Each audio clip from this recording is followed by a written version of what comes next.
Welcome to Next to Madison, a podcast to help you live your best life. Hey, welcome back to another episode of Next to Madison. I am your host, Madison Malloy, and on this episode, I am sitting down with Grammy-winning arranger, jazz pianist, and composer Bill Cunliffe. During the episode or our conversation, we talk about what it was like working with Frank Sinatra, detaching from outcomes, how music and movies is made, and so much more. So you guys will enjoy this episode, so definitely stay tuned in. And a quick reminder, don't forget to rate, review, and subscribe to the show so you never miss an episode. And we'll be right back with our guest on this episode of Next to Madison. Hey, it's Madison Malloy. Just wanted to remind you to make sure you grab a copy of my book, Time to Lighten the Fuck Up. It is a great, funny self-help book that is going to help you get out of your own way. I have already helped thousands and thousands of people, and they are on their way to living their dream life, and I want every listener to be able to live their dream life as well. So grab a copy of the book on Amazon, Barnes & Noble, or even the audiobook on Audible.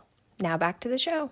All right, we are back with our guest on this episode of Next to Madison. I'm super excited. He is a jazz pianist, a composer, and Grammy-winning arranger. I'd like to welcome Bill Cunliffe. How are you? Hi, Madison. How are you? I am good. I'm so excited that you've joined us on the show. This is exciting because you are a Grammy-winning arranger. Can you explain what exactly that means, and then talk about your experience of what it was like winning a Grammy? Well, I think it's winning a Grammy, of course, is a great honor, and I'm very fortunate and glad that it happened. But I didn't set out to do it in any way. I was lucky to have other people that were, more interested in it than I was, and they did some of the work on it, I think. Now, as an artist, you're kind of forced to do it yourself, and that, I guess you are a little more, based on what I hear young people say. But just to summarize, there was a pianist from Romania named Marian Petrescu, and he was a brilliant piano player. He sounded just like Oscar Peterson, like well, I don't know if you know much about Oscar, but he's ridiculous. Yeah. Technically. And Marian was with a record label, and the record label wanted to do a tribute to Oscar Peterson. So they asked me to get involved and kind of help Marian come up with big band arrangements. A big band is a good way to focus on a piano player.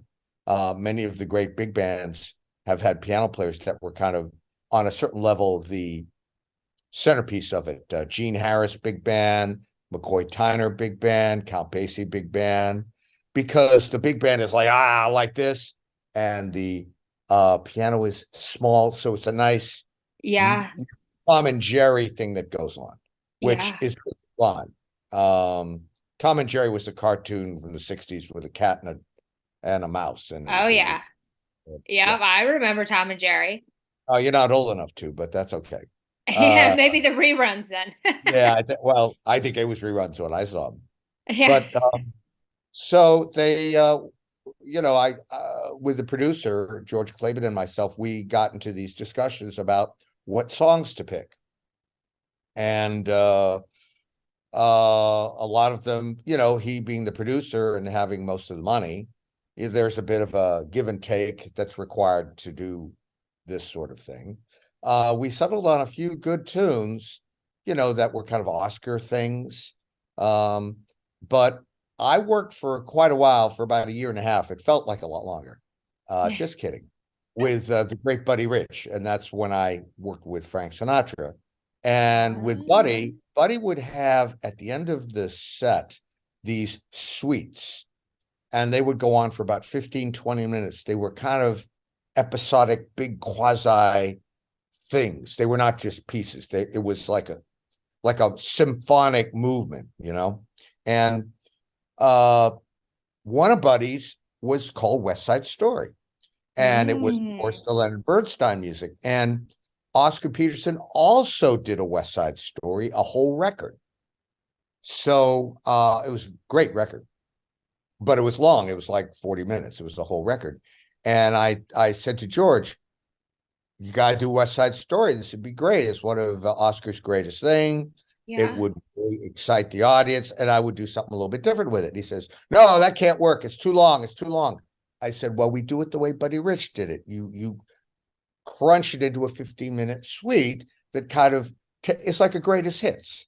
It's like, you could do that. You could go, I mean, if they were smart, maybe they've done it already, go to a Billy Joel concert and he would do a 20-minute, recap of all his tunes. I mean, that for 20 minutes instead of for an hour. And he said, well, okay. And then he agreed to it. And after we got it recorded, George said, that's going to win a Grammy. And it did. That's amazing. But it wasn't, the funny thing, Madison, is it wasn't like a major piece of work for me. It was an arrangement. I did it in about, 2-3 weeks. It wasn't like an epic thing that was the most important thing I've ever done. But it was the thing that kind of got attention. Sometimes that happens. I think what happens to us is we overthink and overcomplicate things. And then instead of just putting out something that's great and saying, you know what, let's just do this. And that's usually the thing that hits. It's kind of because you don't have, it sounds like you didn't have a lot of attachment to it. And when you're detached from something, you allow it to be successful. That's what I've learned. Yeah, I like that. There's a lot of truth to that. Yeah. So how was it working with Blue Eyes, Frank Sinatra? Well, I like to, of course, I grew up with his music. He was my dad's favorite. Yeah. It's all we had in the house. So by the time I got to my mid-20s, which was when I went out with him, I already knew all the songs. But the reason I worked with him was a complete silly accident. Frank would go out on these, I think the Frank organization said, well, there's this really great horn section that's already happening in the Buddy Rich horn section. When I say horn section, I mean saxophones, trumpets, trombones. And it's about 13 people.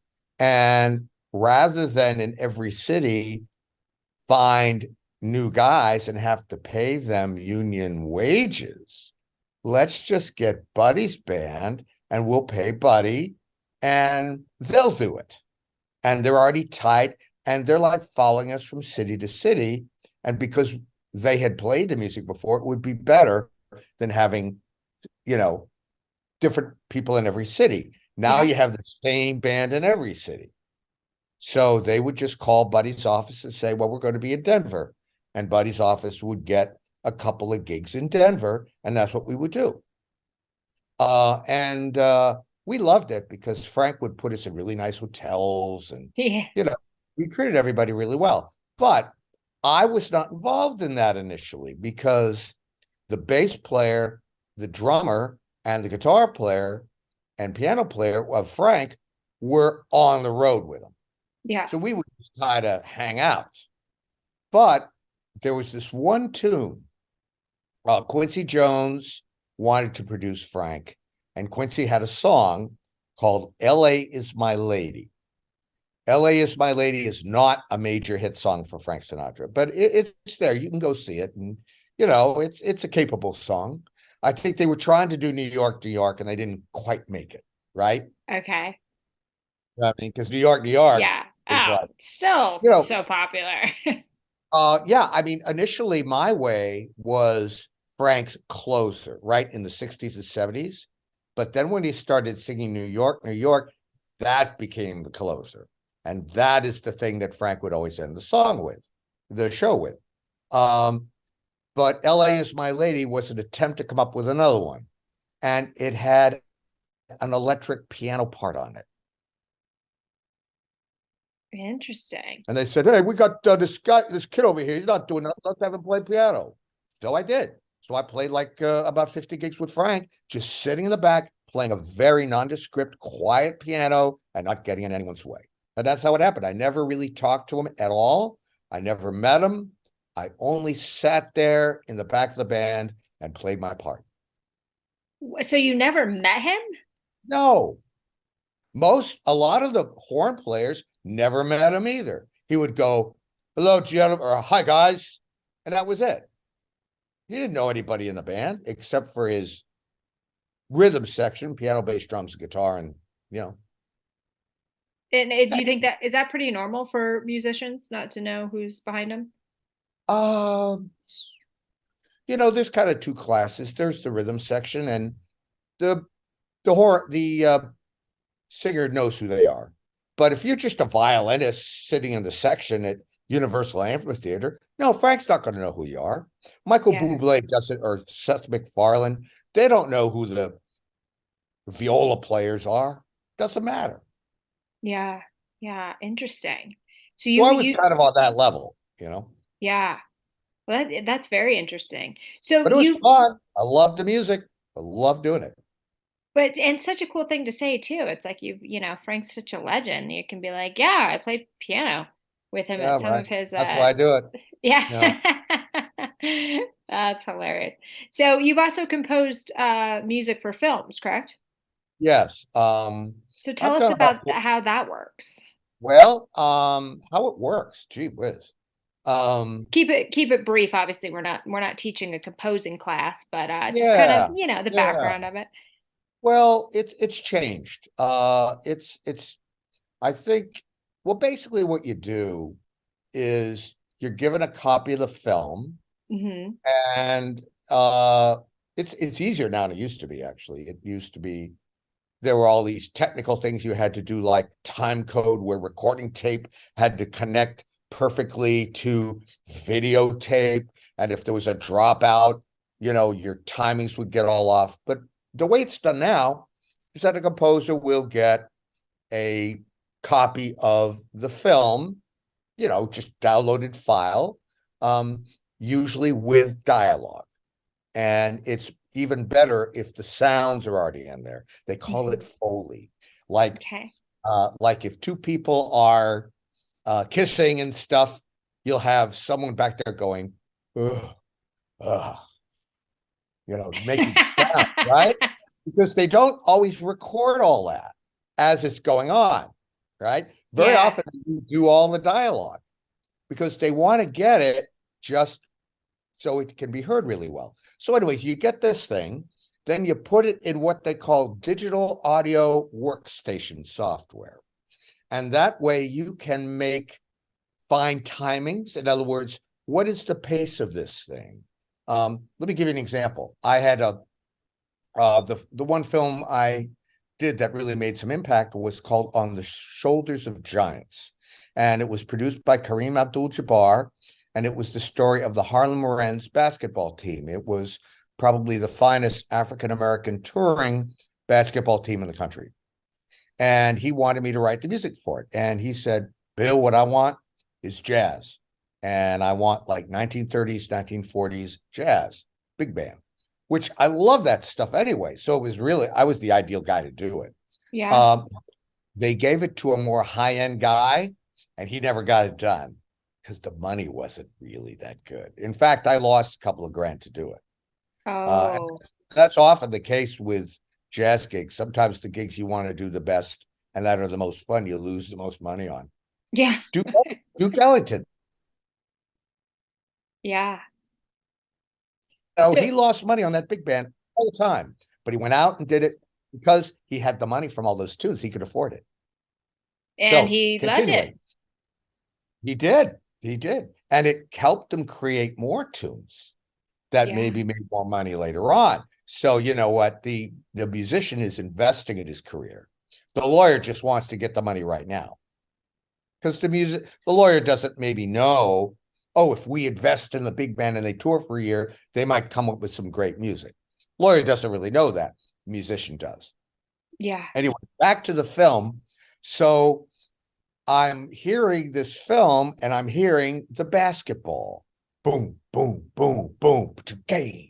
Boom, boom, boom, boom. I'm hearing the music in my head. So what I do then is I come up with a click track that comes up with the tempo that's right for each individual cue or piece of music or piece of film, right? The You don't have music throughout the whole film, you have it in sections. And very often the director says, well, I want music here, I don't want it here, I want it here, not here.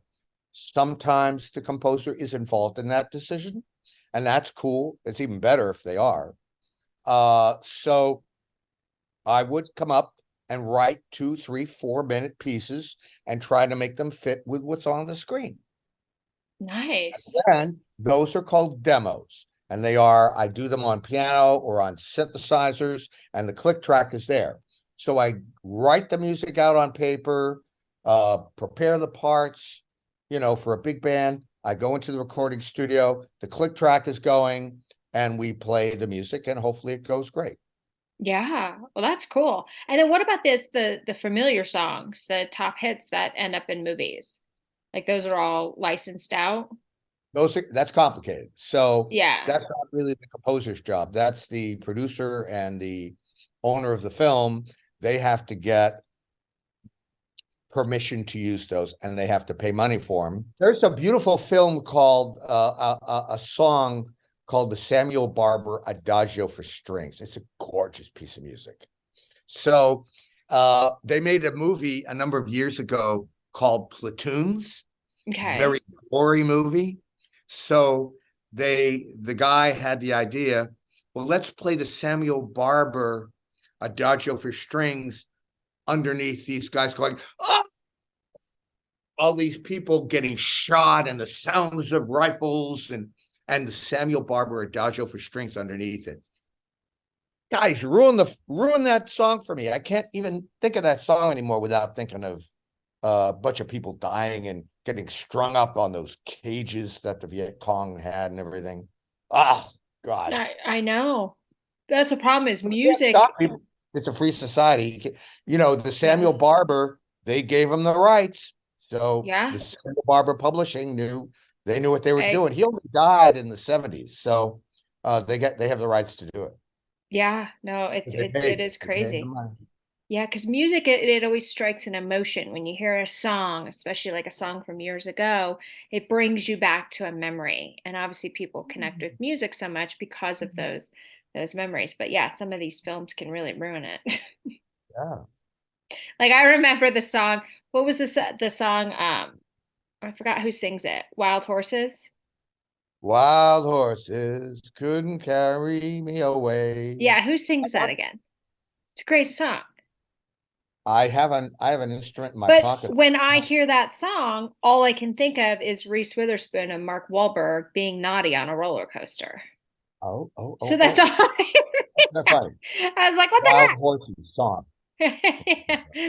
But like that's what like brings in that memory of Reese getting, little handy up the skirt. Rolling Stones.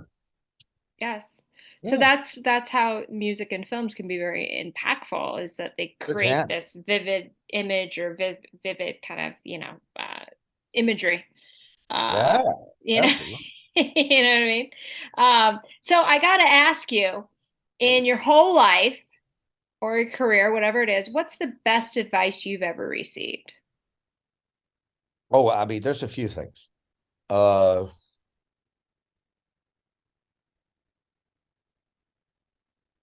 Let me think. This is good because I have a few. I think don't prepare to do something, just go ahead and do it. I mean, no, that's not the right way to say it. I think sometimes don't let your fear control what you do. If you want something, go ahead and try to do it, but be smart about it. Absolutely. Right. That's number one. Number two, if you're trying to learn something or get something done, think this way and then think this way. Okay, so for people can't that are listening, horizontal and then. Well, what I'm trying to do, Madison, is I'm trying to go big and then small. Okay, good example. When you build a house, you don't start out with what exactly kind of wall decorations you want. Mm-hmm. No, you start out with the big picture. Yeah. Where's the land it's going to be on? what is the structure of the house? Think big and then think small. Yeah. Like when you're writing music, don't worry about copying the parts until you've written the whole song. And when you've written the whole song, think about the whole form first, the big form of it, right? Intro, verse, chorus, pre-chorus, bridge, blah, blah, blah. Think about that. And of course, you need the germ of an idea, but don't start copying parts until you've had the architecture of the thing mapped out. So that's just think this way and then think this way. Yeah. Don't be afraid, go for your dreams. I've had in my life, I'm trying to come up with a thing because I think I take too long to make decisions. And I think taking too long to make decisions.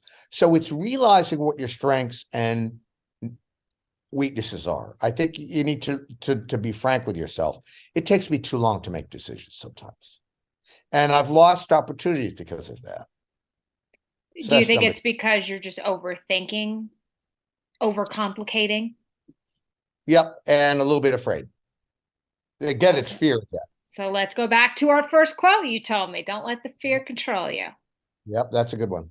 That's a good But one. no matter where we are in life, we are constantly learning. Nobody is ever an expert. Somebody tells me they're an expert, I tell them they're a fraud.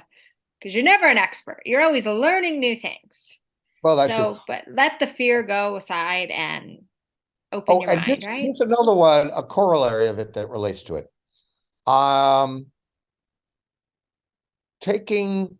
I was the music director of a play in college, and the associate director always could get everything done. And I couldn't get everything done. And I'm like, Eve, you get everything done. You get everything done you want. And I can't do that. Why? She says, you take too long. Don't make a decision. Just try something right now. Just try it. If it doesn't work, you move on to the next thing. In other words, part of this is just try something. Just try something. And if it doesn't work, you'll know. And if you try 2 or 3 things, then you know it's right. Yeah, absolutely. Okay. Always go and take the chance. So is there a goal that you have that you haven't yet accomplished yet? I have not yet had an orchestral piece of mine played by a really, really great symphony orchestra. And what are you I doing want to that. make that happen? Well, I have some ideas. And Okay. my excuse has been that I've been too busy. And now I'm making myself a little bit less busy. Yeah. And I'm just starting to take steps. Try every day to take one little step. So do you ever do the big jazz festival in what is it, New Orleans? Jazz Fest? I've not done it. I did it many, many years ago with Buddy Rich, but I haven't done it since then. Oh, sounds like we should add it to your goal list. I think it's a good one. I agree. There you go, right? I'm I also love it. I don't know if you did any research on me, but I'm also a motivational person. So that's why I come in and I'm like, you should do this, Neat. you should do I love this, that. you should do that. Yeah, you should read my book. I'll send it to you called Time to Lighten the Fuck Up. It's a great motivational, Okay, I'd love to get read it. out of your own way. Get out of your own way book. So that's why I always ask people about like what are your goals and like what is the best advice you've received and like all that good stuff. Yeah. So this was cool. So is there a place where people can find you and listen to your music and all that Oh yeah. jazz? No I've pun intended. Bandcamp. What? Bandcamp. Just Band? type into the internet, Bandcamp and Bill Cunliffe. And all my stuff comes up and you can listen to it for free. After 2 or 3 listenings, they're going to ask you to buy it. Okay. To download. But you can listen to it 2 or 3 times for free. Oh, that's great. And then what were some of the other films that you worked on? That's the one that really made some impact. There was a film called Northern Kingdom that Uh-huh. was a beautiful film about a romance in northern New England. Northern Kingdom. Okay. Uh, I'm embarrassed. I can't remember the name of the director because Dorothy Lyman. There we go. Okay. Dorothy Lyman. Yeah. She was married to Louis Maillet, the famous French director. Oh, nice. Very, very fine director. And it's a beautiful movie, but Okay. it's not that well known. Okay, But gotcha. you can find it. You can AMDB it. It's all there. Yeah. Well, that's so cool. So when you got into music, did you think you would be going down the kind of film route or? You know, I didn't really know. And I didn't have any role models at all. I grew up just outside of Boston. Uh, you know, I had no one to follow. So it wasn't until I I went to graduate school that I really sensed that music was what I wanted to do because I went to an undergraduate school, Duke University, and Duke does not really have, at the time, they didn't have much of a music department. I mean, it's kind of grown now. A lot of the Ivy League type schools are trying to get music departments going Yeah. uh, because there's a lot of benefits to bright kids studying music. But my senior year there was a lady named Mary Lou Williams who came on the faculty. And Mary Lou Williams is a very, very well-known jazz pianist. And she really got me into it. So um, after that, I wanted to go to a music school, but I wasn't a good enough player to get to the classical area, and I wasn't a good enough player to get to the jazz area. So I had pretty good grades. So I went to Eastman and studied theory, which is more of an academic discipline, Yeah. which I enjoyed a lot, but I really wanted to be a jazz player. So after a year of hard work, I got into the jazz program. Nice. And then the rest is history. Yeah, it kind of went forward that way. I didn't really get any really great gigs after Eastman, so I took a teaching job in Southern Ohio, Central State University, a historically Black university outside of Dayton. But what the good thing was about Southern Ohio, and I still really like it, I go back almost every year, is that you've got Columbus, Dayton, and Cincinnati, three pretty good sized cities that have historically had good music scenes. So Hmm. I got to play an awful lot there. I started writing music for soap operas. Procter. You know why they're called soap operas, right? Because they're Yeah, produced by I Procter and learned that. Gamble, Yeah, right? Ivory soap, blah blah blah. So a lot of that stuff was produced in Cincinnati. So I got to do a lot of that, which was fun. nice. Yeah. And then at that time, I saw a brochure about coming to LA and doing an Earl Hagen film scoring workshop. Earl Hagen wrote a lot of great music, a lovely guy. He wrote the theme for Andy Griffith. Great. Yeah. He wrote that, and he actually whistled it too. Uh, so I went out to LA for about a month and lived in Silver Lake, and I was like, oh my God, this is so great. You know, so my thoughts about going to New York full time and being a jazz player were a little bit derailed because I have a wide range of interests. I like jazz. I mean, jazz is really my first love, but I love classical music equally. And I thought that maybe film music would be something I'd want to do. But I decided I didn't want to do it really as a full-time thing because it's Yeah. very technologically oriented now. You really have to spend, the guys that really are good at it, they really spend, 16 hours a day really working on their craft. And it's that you don't really have a life outside of it as much as I would like to have. Yeah. Except, well, it's all about, some finding some sort of balance that works for you.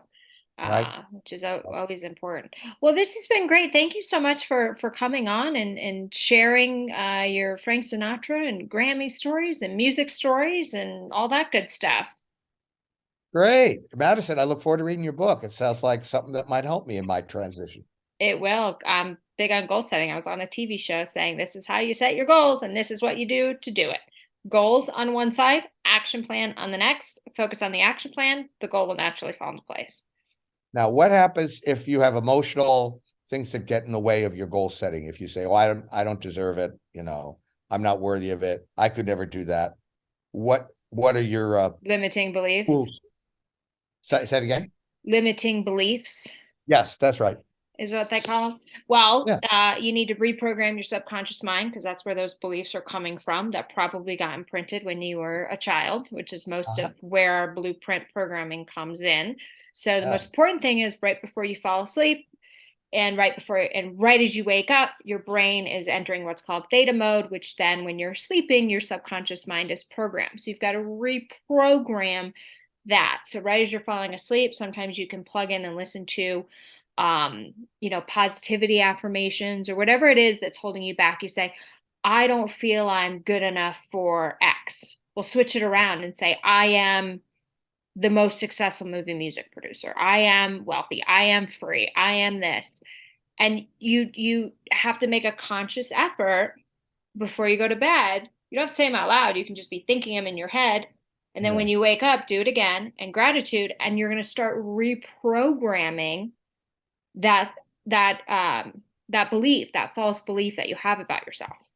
So Yeah. that is a good way to do that. And then also when people are like, well, I just don't have the confidence. Well, set a goal or something you can do, whether it's like getting up at 4 a.m. to go work out or 5 a.m, whatever it is. And you just never been a morning person.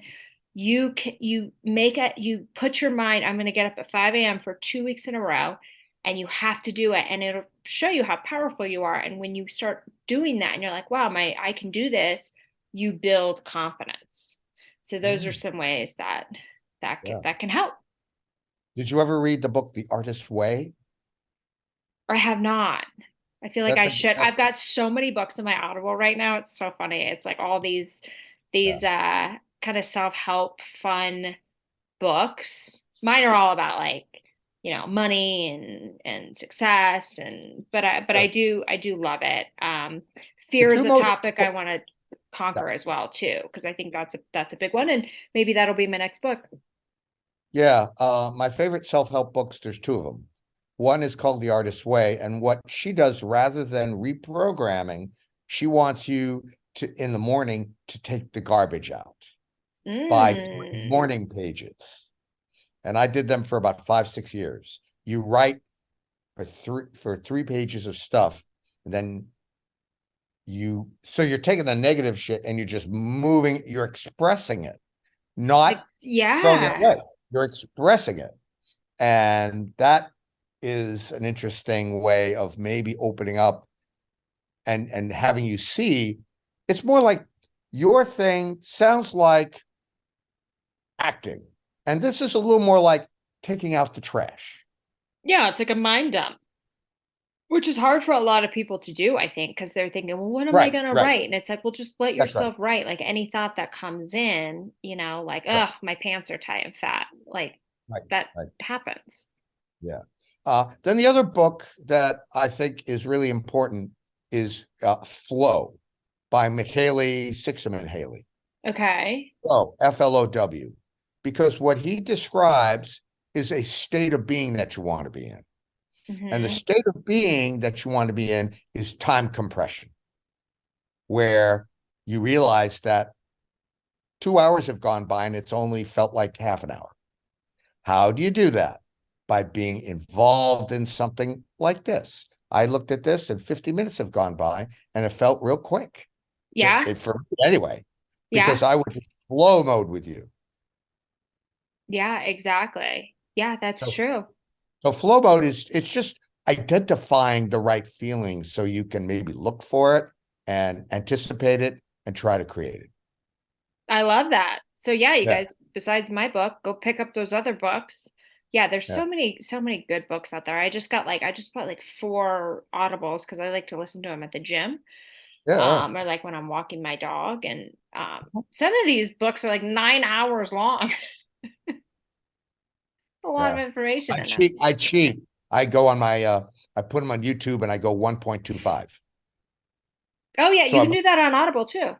can you? Yeah, yeah. Yeah, so it Good. makes it a little, speeds it up just a little bit. Yeah, so you can, that always makes a difference. But I like listening to that because I feel like when you're, listening to things, it's programming your mind.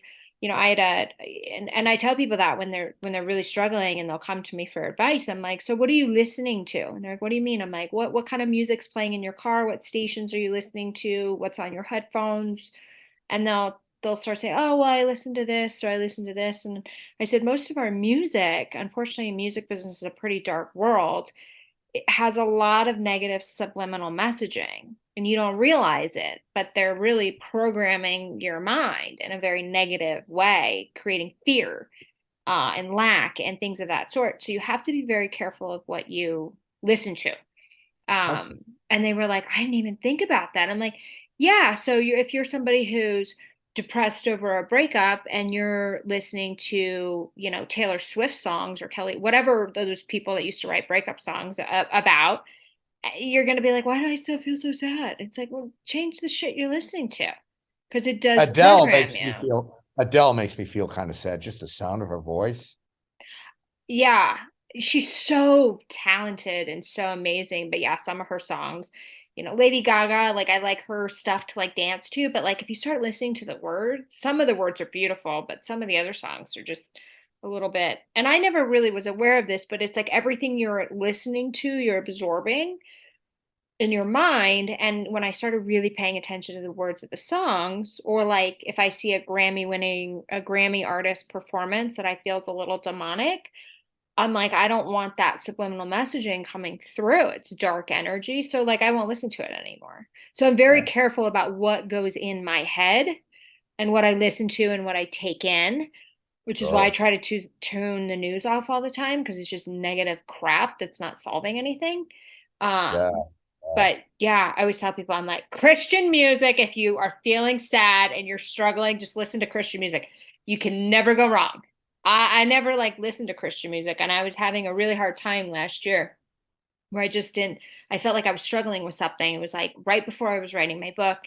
And I had gotten over everything and I had all the tools and I hit a bump in the road and I just felt, my mother said, when you get in the car, turn on K-Love. It's a Christian music station. And I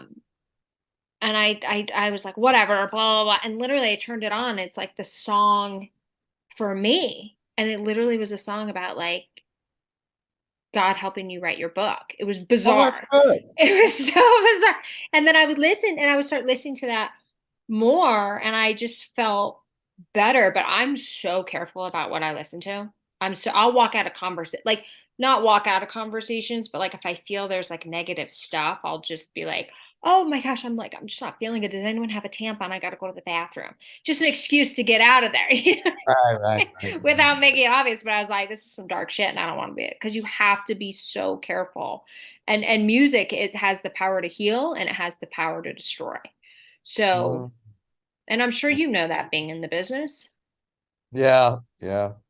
Um, my go-to to feel better is black gospel music. Oh, they're so good, aren't they? Woo! It's like it like literally penetrates your soul in like such a great way. Yeah. Yeah. Because yeah, but everyone has their own thing that lifts them up. I mean, jazz lifts me up. If Yeah. I'm in a dark place, I listen to jazz. I'm there. I get. So I listen to it every day. Are you a So Kenny G fan? No, okay. That's he's a that's good like the sax. main He's jazz a person I know. very good sax player, Little but whiny, but very good. he's very good at what he does. There's music that's very good, but it's not for me, and I would put him Yeah. in that category. Well, yeah, that's how I'm about rap. I'm not like a rap fan, but a lot of people That's- don't like country. I'm a huge country girl. Yeah, So, but the good news is about having so many genres of music is that everybody can be happy, which is great. yeah, yeah. The thing about Kenny G that's unusual is that he actually has a huge black crowd because he gets into these slow jam tempos. Boom, Uh, ah, oh, but you can really slow dance to it, and you can. He's very good at what he does. He really is. does he still Uh, have his long hair? that's a good question. That I was don't like know. his signature piece. I feel like if he cut off his hair, he would like, he would ruin You could be right. I don't really know. Kenny G. I feel like somebody recently did that. Lynette New recently did a documentary on him. Yeah. And yeah, he still had the long hair. It's like one of those signatures. It would be like if Dolly Parton took out her fake tits. Yeah. It'd be like, ah, that's part of you. It's not you anymore. I think you're right. And I think maybe Kenny G, he'd probably have a wig, he would probably do that. Oh, if he went bald. Well, or if he just wants to wear his hair short, he'd probably just have Oh, a, yeah. That's that true. Nobody would recognize that man in public if he had short hair. So maybe that's actually a good idea. Yeah, right. Exactly. It's a great idea. Well, There you Bill, have this has been a lot of fun. We got to wrap this up, but this has been Okay. amazing. So you guys definitely go to your search engine, type in Bandcamp and Bill Cunliffe, Cunliffe, and you can listen to some of the stuff for free. And then if you really like it, you can download it, which you should do anyway. So yeah, thank you, Bill, and thank you to everyone who's listening wherever you may be. I appreciate you tuning in to this episode of Next to Madison, and we will see you next time to find out who's next. Hey, your host here, Madison Malloy. Please make sure to subscribe to the show on all podcast platforms, and please rate and review us on iTunes and Spotify. Also, if you have any questions or comments, you can email us at contact@nexttomadison.com. I thank you again for listening. Bye.